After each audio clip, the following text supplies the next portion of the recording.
Hey everybody. Wow. I'm going to do an opening, but this has been an amazing week. And what the postmaster brought me today is kind of like the cherry on top of the chocolate fudge, on top of the whipped cream, on top of all of my favorite ice creams.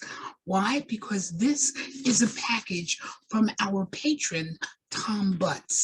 Now, I don't even need to know what is in this box. I know it's going to be spectacular. So you and I are going to find out together. This incredibly well-wrapped package.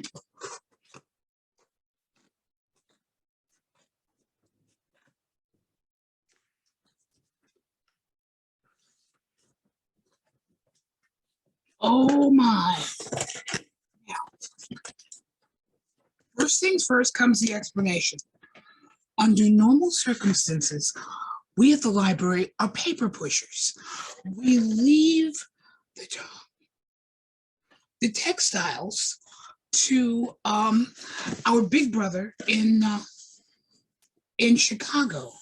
But every once in a while, we make exceptions. And of course, there are exceptions to every rule.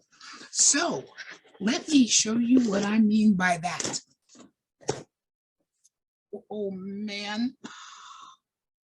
I already know that I'm going to have to beat about 4 of my leather children to death, one of whom is the new producer of IMSL, because I can't believe this.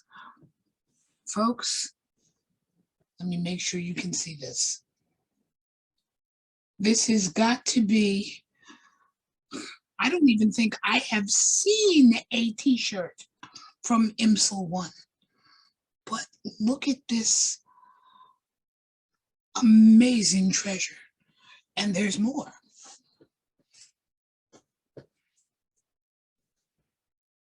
Uh-oh. All right. Kevin, toss. No, you can't have it. But I am going to get it scanned so that the graphic becomes part of Hellfire Club history. And by way of explaining that one, I got an email a couple of months ago from a young man who is one of the historians for the Chicago Hellfire Club. And he was putting together some of the early history of Infernos. Now, the library was privileged to have a number of very early Inferno programs, and Thom increased our collection of Inferno programs because he sent the library all of Tony and Andrew's. So we were able to put those covers up and add those to the Hellfire Historical Collection. But as we went through some of the treasures that Thom sent us of the early Infernos, including some photographs that Tony had put years on, but no faces. So we're being able to share those with CHC as well. And some of Tony's early t-shirts from Inferno like 9, 10, 11.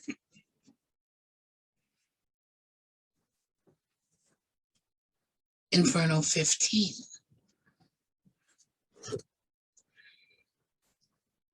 Oh, I remember this one because 2 of the men that Jill and I called daddies told us about this Inferno, Inferno number 14.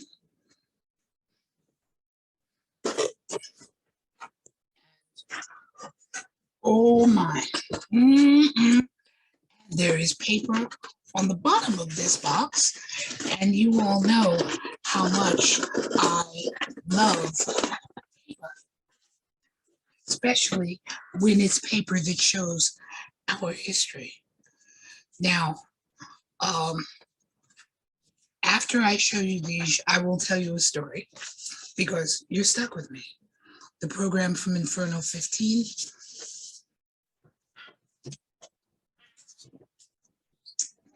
And this is unbelievable. This is one of Hellfire Club's newsletters. This will be treasured, copied first, digitized, so that it can be part of the archive both in paper and in digital. And then, which issue is this? These are both from 97, March, April, and then September, October. Another one that we're going to digitize so that the copies are available to the Hellfire Club, because I really am not sure if these can be made available to the public. These are private club newsletters. So first I ask.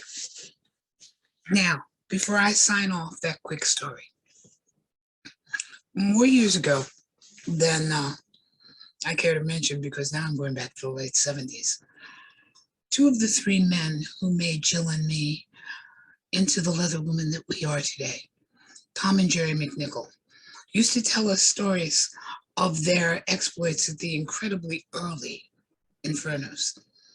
And I developed a bad case of Inferno envy, not so much because I wanted to go, so to speak, but because I actually wanted to see it. And an old and dear friend of mine, now deceased, a wonderful Oklahoman and a leather brother named Parker Perry, heard me tell that story one day, and he said, "Can you get more specific?" And I said, "Parker, I don't want to go to Inferno. That feels like I would somehow be violating that space. What I wanted to be was not the first woman to go, because that's my sister Joanne Gaddy, but to be the first woman ever thrown out of Inferno.